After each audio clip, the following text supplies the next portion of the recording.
Bine v-am găsit, dragilor, din Zodia Vărsător, oriunde v-ați afla. Iată-ne din nou împreună la o nouă lectură, de data aceasta pentru săptămâna cuprinsă între 15 până pe 21 septembrie inclusiv, așa că toți cei care aveți soarele, luna, Venus, ascendentul sau oricare alt aspect astral important pentru voi din harta voastră natală și care are legătură cu Zodia Vărsător, această lectură este de asemenea și pentru voi. Ca de fiecare dată, nu uitați, este totuși o lectură generală. Vă rog să luați decât acele mesaje care rezonează cu voi, restul lăsați-le să zboare în univers, pentru că sigur sunt pentru alte energii care într-o mai mică sau mai mare măsură au o legătură cu Zodia Vărsător. Și haideți să începem această lectură cu situația actuală, în funcție de ce gândiți, ce vă doriți, ce simțiți sau ce situații traversați, dragilor din Vărsător, în acest moment, și să vedem ce vine și pentru următoarea perioadă pentru voi.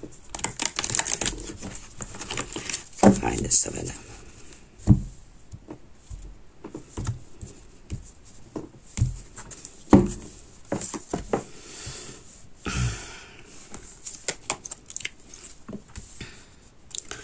Aveți un soi de...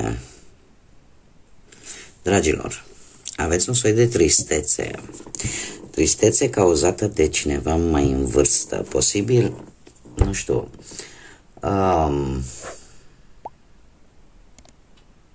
nu știu dacă de ceva vreme poate ați început să aveți vise cu persoane feminine care, din păcate, nu mai sunt în acest spectru terenal, se află undeva astral, dar care vin oarecum să vă transmită niște mesaje. Dacă nu vorbim de acest aspect, vorbim de o stare de tristețe vis-a-vis de o parte feminină în vârstă, dar cu care voi aveți o legătură. Că poate să fie o bunică, o mamă, nu știu, vreo soră, de obicei pe partea asta maternă. Totuși, mesajele, eu de asta tind să cred mai mult că este vorba despre niște mesaje venite din neant, venite prin intermediul viselor, sunt menite să vă ajute să creșteți, să aveți această abilitate. E adevărat că poate să fie vorba și de niște situații legate strict de familie, nu știu, moșteniri, proprietăți. Poate să fie și acest lucru. Dar poate să fie de asemenea vorba și despre sănătatea voastră, să fie niște mesaje care să vă facă un pic îmi cer scuze, să vă facă un pic să vă înrădăcinați poate într-un loc, să vă găsiți locul vostru, de ce nu? Sau pur și simplu, nu știu, să obțineți ceva benefic și în special în zonele rurale, în zonele sătești sau marginale ale orașului. Nu știu, poate e vorba de, am mai spus, de vreo proprietate, de vreo casă, ceva. Acum, ce este foarte important și probabil eu v-aș sugera să țineți cont, acum depinde de voi ce decideți să faceți, am aici luna, care într-adevăr îmi vorbește despre schimbare, dar îmi vorbește și despre ciclurile lunare. Ce înseamnă asta? Asta înseamnă că următorul ciclu lunar vă va aduce un eveniment important. De ce? Pentru că apar schimbări influențate de fazele lunii. Ce înseamnă asta? Nu știu, căutați pe Google, vedeți când începe primul ciclu lunar. Da, când știm foarte bine, fazele lunii începe cu lună nouă și așa mai departe, cum cresc până ajunge la lună plină, după care urmează un nou ciclu de faze lunare. Voi trebuie să-l urmăriți pe cel care, când este următoarea dată, când începe acest ciclu lunar. Pentru că atunci ceva se va întâmpla. Va veni o schimbare sau ceva se va întâmpla, un eveniment se va întâmpla care pe voi vă va face să vă schimbați de idei, de păreri, de decizii. Și eu aș mai spune, îmi cer scuze dacă ați auzit cățelușul meu care a lătrat, l-am lăsat să coboare jos. Deci, revenind, atunci, la acest eveniment important, voi vă veți schimba de idee, de planuri, de păreri, dar într-o manieră foarte bruscă. Dar ceva se va întâmpla care vă va face să aveți aceste schimbări de idei, de decizii foarte bruște. Haideți să vedem ce ne spune tarotul, dragilor, din Vărsător și haideți să vedem ce aduce această săptămână cuprinsă între 15-21 septembrie pentru dragii mei din Vărsător. Să vedem.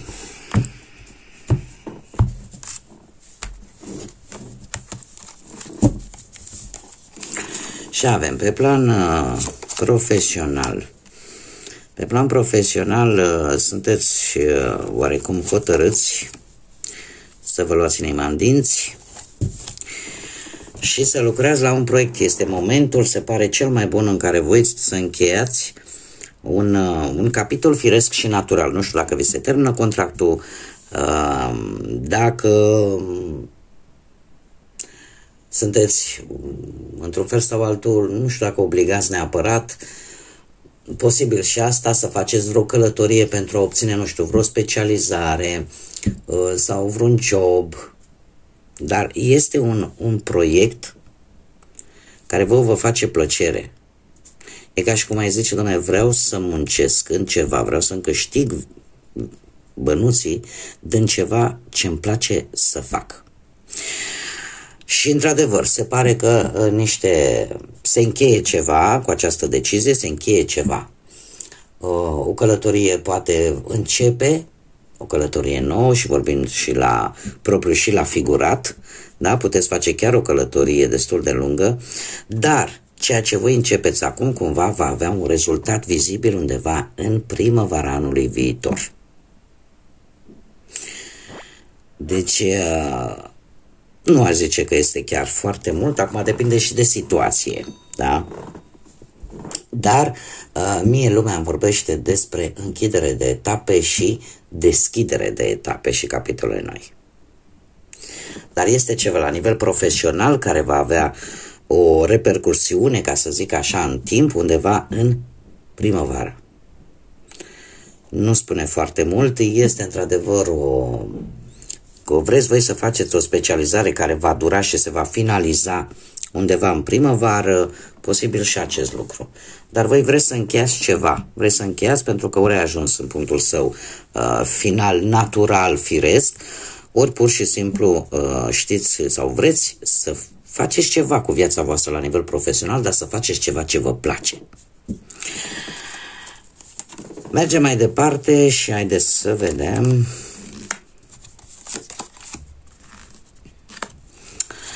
Pe plan financiar, eu aș spune să aveți un pic de grijă. Se repetă cifra 3. Se repetă cifra 3 și asta îmi spune că sunt situații care implică mai multe persoane. O situație financiară care implică mai multe persoane.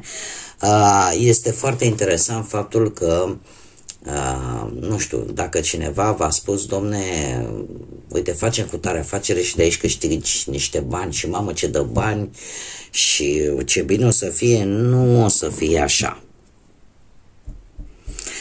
Aș zice, dacă mă întrebați pe mine, nu este săptămâna voastră cea mai norocoasă din punctul ăsta de vedere al banilor. Adică nu mizați foarte mult pe noroc în această săptămână și pe acele promisiuni fabuloase. În general, asul de cupe are o conotație pozitivă, dar fiind imediat cartea de după, asta îmi spune că nu o să fie chiar atât sau aproape deloc pozitivă, pentru că vă va răni și veți pierde o anumită sumă de bani, așa că mare grijă unde plecați urechea și la cine și în ce fel. Să nu investiți în ceva și la urmă să aveți regrete tardive. Treiul de spade despre asta vorbește. Nu face investiții. nu face investiții. De ce? Nu e o alegere tocmai bună, consecințele vor fi unele care vă vor măcina. Și din câte văd eu aici, apare într-adevăr o situație care implică mai multe persoane, o situație financiară destul de problematică care implică mai multe persoane. E posibil într-adevăr să cereți un mic ajutor către sfârșitul săptămânii cu acest 3 de monede, sau să primiți mai degrabă, să primiți un ajutor, nu știu, niște bănuți, dar în urma unei munci pe care voi ați depus-o. Adică nu vin, asta v-am spus, nu sunt bani care vin din cer. Nu este săptămâna voastră care să ne vorbească despre noroc, domne, vin banii, uite așa, nu. Și mare grijă la propunerile și ofertele care vin și sunt, mai ales cei care încearcă să vă convingă folosindu-se de emoție. Când vă dă când face acea propunere, se ocupă foarte mult să vă facă să vă simțiți emotivi. Pentru că voi veți pierde. Asta se poate schimba. Tarotul nu obligă, dragilor. O spun și o repet de câte ori va fi nevoie. Tarotul nu obligă. Tarotul decât arată anumite situații, anumite energii, în funcție de situația care se află în respectivul moment. Ele se pot schimba în funcție de alegerile și opțiunile pe care noi le luăm. Mergem mai departe. Haideți să vedem pe plan sentimental, cei care sunteți deja într-o relație. Dragilor, voi.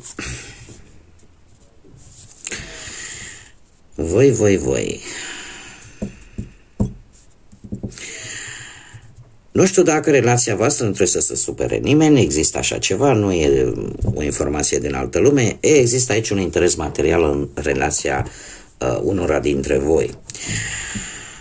De ce spun acest lucru? Avem un 10 de monede, un 10 de monede care ne arată într-adevăr situația în care cumva într-un fel sau altul relația este solidă, posibil chiar să vorbim de nuntă, dar există interese materiale care dă această relație solidă. Atât de simplu. Voi sunteți totuși închiși ca într-o bulă. Sunteți, nu știu, orică nu vreți să vedeți o realitate, vi se pare prea dură și încercați să o ascundeți și încercați să o interiorizați, ori pur și simplu sunteți într-o reevaluare a relației. Dar există o anumită teamă care vă blochează. Există o anumită teamă și chiar dacă voi încercați să căutați o ieșire, mie nu-mi sună, nu știu cum să vă spun eu, cel puțin informația care mi-o dă până acum aceste cărți, îmi sună că totuși relația, bun, avem bănuți, dar unde sunt sentimentele? Și lucrurile fundamentale care construiesc de obicei o relație. Dar mă rog, eu vă spun ceea ce cărțile mi-arată. Avem roata destinului. Roata destinului care îmi spune, știi, vin lucruri, se vor schimba lucruri într-un mod foarte drastic, se vor schimba lucrurile într-o manieră care o să vă cam dea lumea peste cap. Și pentru a nu vă lăsa chiar așa, pentru că de obicei roata norocului sau roata destinului, dragilor, ceea ce vine în săptămâna viitoare pe plan sentimental pentru cei care sunteți deja într-o relație și se va întâmpla probabil seara, noaptea, asta îmi spune că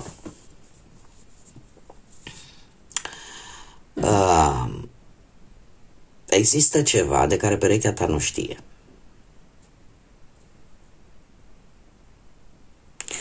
Există ceva care te frământă și pe care tu nu l-ai scos la suprafață. Orică e o problemă medicală, orică pur și simplu ceva te-a epuizat și ai nevoie de un repaus, dar ceva se va întâmpla și îți va da lumea peste cap. Și implicit are legătură, se pare, cu relația voastră. Și probabil că ar trebui o discuție tet-a-tet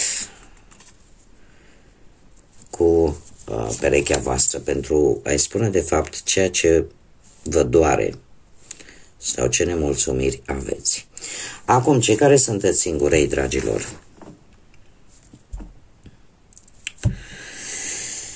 hei, dragilor, voi cu ceva timp în urmă aș spune că ați urmărit pe cineva de multă vreme.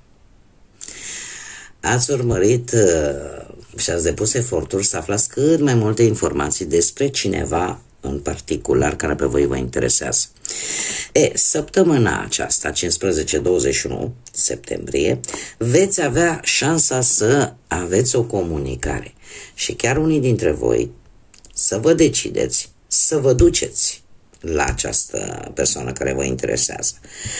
Eu vă spun că este mie asta mi-arată cărțile, eu ce-mi spune aia vă zic și eu. Cu acest 6 de bâte va fi, ca să zic așa, un succes. De ce? Pentru că această luptă, de exemplu, pentru persoana care pe voi v-a interesat, se va definitiva într-un succes. Este cineva pe care tu, într-un fel sau altul, l-ai iubit sau ai iubit-o în secret sau la care pur și simplu ai visat. Dar toată această comunicare vor fi niște mesaje foarte rapide, apeluri telefonice, o comunicare, cum să spun eu, foarte intensă. Într-adevăr, vine această carte, totul se produce foarte rapid, dar trebuie să țineți cont că e posibil să existe decât foarte multă pasiune, foarte mult sex appeal, pentru că avem numai bâte, dar probabil mai puține sentimente. Și atunci relația e posibil, voi trebuie să luați în calcul acest lucru, să fie decât o dragoste așa de scurtă durată, e adevărat plină cu foarte multă chimie, cu foarte multă atracție pasională, dar deocamdată doar atât.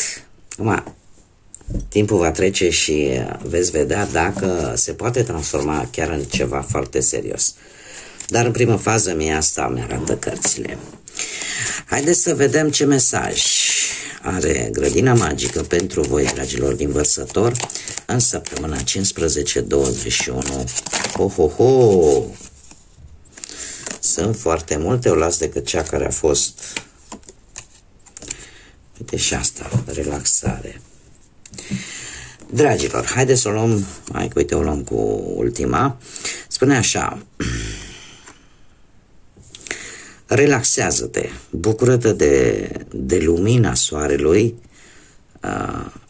de lumina sa galbenă a soarelui. Dragilor, e posibil ca unii dintre voi să aveți ceva carențe de vitamina D, posibil, stați pe cât se poate un pic, mai ales că se apropie, nu pe perioada friguroasă, cel puțin pe emisfera asta nordică. Nu ați reușit să luați cât a fost căldurile alea mari.